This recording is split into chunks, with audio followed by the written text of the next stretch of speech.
The old saying is, like a house of cards. So that must mean fragile. That must mean imminent collapse.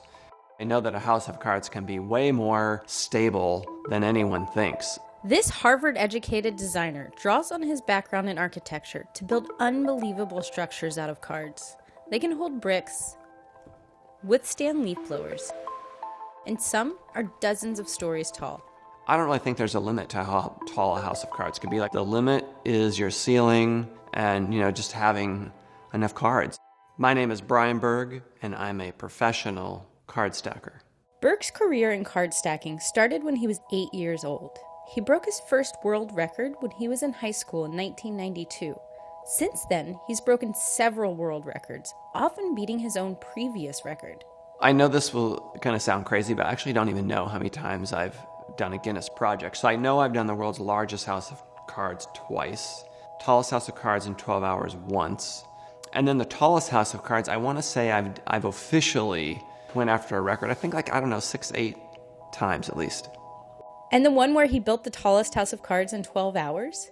It was on top of a fully loaded washing machine that was turned on and spinning at 1,000 revolutions per minute. Guinness kind of worked hand in hand with us to create a new record category that was tallest house of cards in 12 hours with an asterisk on top of a loaded spinning washing machine. That's not part of the category, but just had to make it even more impossible. Of course, I was kind of terrified that I would get a couple hours into it and it would kind of start vibrating. Anyway, it's just nuts sometimes what I have to do. The thing I always liked about the cards was it wasn't figured out. You had to sort of invent your way through it. You had to make it work. When Berg's not chasing world records, clients pay him to build card structures for events and commercials. He's been stacking cards professionally since 1994, but he started building when he was just a little kid.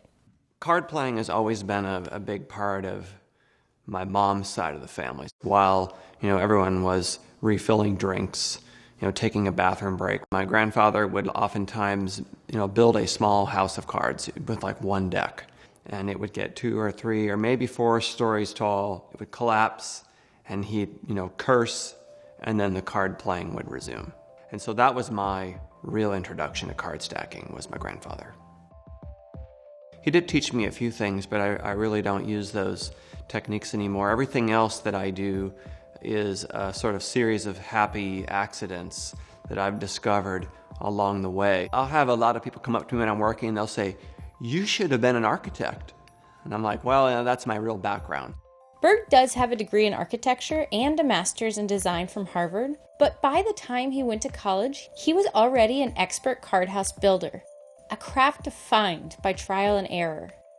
And one of the most critical discoveries he made was that the typical pyramid shape won't cut it. All the engineers and architects out there will tell you that the triangle is the strongest shape, and it is, but it kind of relies on the ends being fixed together or being forced to be together. There's nothing forcing these anywhere other than gravity to the ground, like you just saw. So Berg relies on squares and right angles instead. The primary technique is, what I call the grid. The grid is, you're setting the cards at right angles at their midpoints to create basically a bunch of boxes. For me, card stacking, the more I figure out about it, the more I'm able to do. And the more I'm able to do, it just sets me up for the next discovery. There's the grid, there's the column that came out of the grid technique. There's the wall that came out of the column technique. I would say that the majority of things that I come up with now are some sort of a tangent of a tangent of a tangent of something else that I already knew how to do. At every single project, I sort of have a little observation that makes me better. Or I'll do something without even realizing it and think, oh, that worked. Or, oh, that looks cool. And I just kind of keep adding it to my repertoire. Berg recreated the Beijing Olympic Village in cards in a Chinese mall in 2008. For that, I built the Bird Nest Stadium, which was another thing that I had no clue how I was going to even possibly do that. But I'm like, yeah, sure, I'll do it. I got thousands of people standing there watching me, including my client, when I'm starting it and it's not working, it's falling over, and I'm sitting there thinking, what am I going to do? But that's the fun thing about it, is you just have to invent your way out of the problem and keep moving. Berg built the world's tallest card structure in 2007. It stood just a smidge over 26 feet tall. And for this one, he tried something new. He built with the card standing vertically instead of horizontally. He had never used that method to go that tall. When I built what I would call the latest version of the tallest house of cards, that was a little bit intimidating because it was probably 3 times taller than I had ever used that technique before. So I just, took a risk and went for it. So I really didn't know what would happen. It required over 1,000 decks of cards and took about a month to build, and it stood, and it was surprisingly strong. So 1,000 decks of cards, built to, into the world's tallest house of cards is, somewhere in the neighborhood of 140 pounds, which means that no sneeze is going to knock that over. It's actually going to take a pretty big force. So I was using a leaf blower to knock that house of cards down, and the leaf blower started smoking and quit working during the implosion.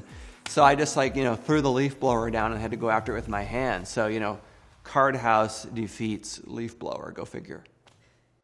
Berg sometimes uses 3 to 4 cards instead of just 1 because adding weight to the structure adds stability. It's just a lot more stable than they think it is. Is it fragile? Yes. But is it going to just fall down because you threw a penny at it or because you walked past it? Probably not. And a lot of that is just because how many cards are involved. Think about how heavy a stack of newspapers is or a stack of magazines. It's really heavy. When you forget about all of that mass, and it's more of a brick house, less of a card house.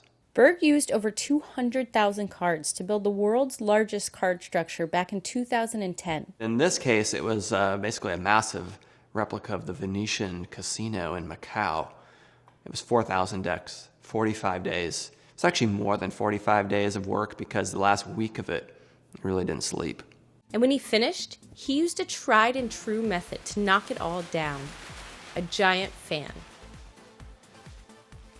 Berg has built a couple of things with glue when clients asked him to, but aside from these exceptions, Berg is a card stacking purist. I don't tape or glue the cards, bend them or fold them or modify them in any way. I think the thing that surprises people is that gluing is actually just insanely time intensive. It takes 100 times longer than just letting gravity line everything up for you. When Berg was given 10 hours to build whatever he wanted, he decided to try something he had never built before. For this rocket, when I got here, I didn't exactly know how I was going to do it. I didn't exactly know how it would turn out, but I had an idea, and I knew that as I kind of started working through it, that I'd figure out what I wanted to do. He started by making sure the conditions were right. There's always some sort of climactic consideration. Is there a subway outside, down 3 stories? But another one is the humidity. So if it's too humid, the cards will take on all this water vapor because they're made out of paper, and they'll want to kind of curl up. Likewise, if it's too dry, they will do the same thing. They'll kind of start to change shape. Berg leaned on his architectural background to build the different elements of this rocket. In this case, the main structural design was a series of columns arranged around a hollow center. He designed as he went, listening to his instincts, like he always does. One big surprise on this project was that I didn't finish covering the outside of the rocket because I actually really liked the kind of lines chasing down it. And so I just left it. And, I could have built a central post in the middle, and, I could have built a shear wall or 2 inside to stabilize it, but I didn't for the sake of time. And the cool thing about not doing any of those things is that it created this totally hollow structure that looks really cool without the skin on it. So it's, again, happy accidents. Here's the thing about Berg's craft. He can't move the things he builds, and they're usually in public spaces. So almost everything he builds has to be destroyed shortly after finishing. A question I get a lot is, aren't you heartbroken when you destroy one of your works? And it's like, well, honestly, no, because people love it. People are just drawn to destruction. They like to see stuff, collapse and fall. It's never a good scene, I think, but when it's a house of cards, it's just good, clean fun.